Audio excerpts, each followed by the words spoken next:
Le dramatique feuilleton qui s'est joué en Espagne autour du sort du petit Julián Rossello, tombé le dimanche 13 janvier 2019, dans un puits abandonné dans les montagnes près de Malaga, a connu 2 semaines plus tard son cruel épilogue. Retrouvé mort après 13 jours de recherche acharnée, le petit garçon de 2 ans a été inhumé dimanche 27 janvier dans un cimetière de la cité andalouse, en présence de centaines de personnes bouleversées.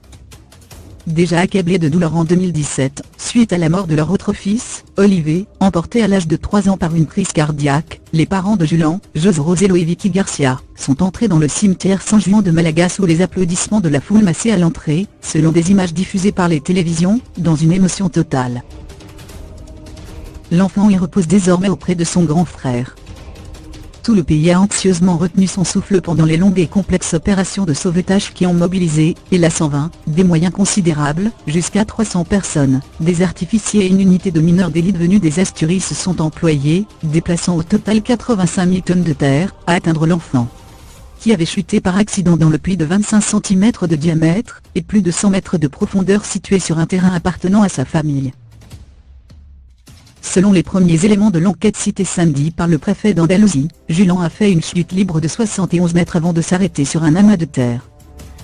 L'hypothèse la plus probable est qu'il ait entraîné de la terre et du sable dans sa chute, créant un autre amas de débris au-dessus de lui qui a empêché la descente d'une caméra pour le localiser.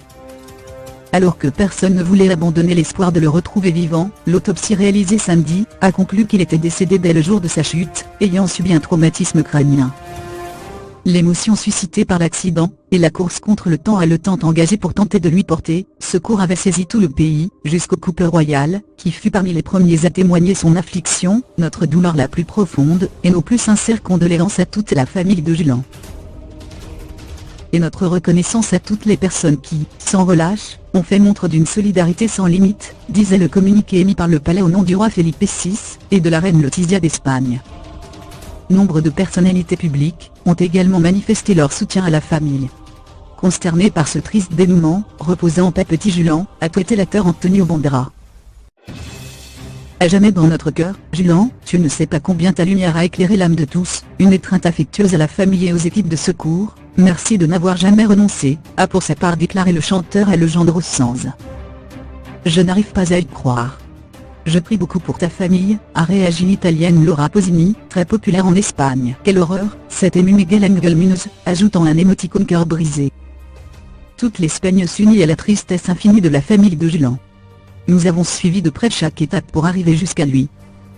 Nous remercierons pour toujours l'effort infatigable de ceux qui l'ont cherché durant tous ces jours, a réagi le chef du gouvernement Pedro Sánchez. Et tandis que les parents de Julián entament ce qui ressemble à un impossible deuil, la justice va devoir s'atteler à déterminer les possibles responsabilités de la mort de Julián.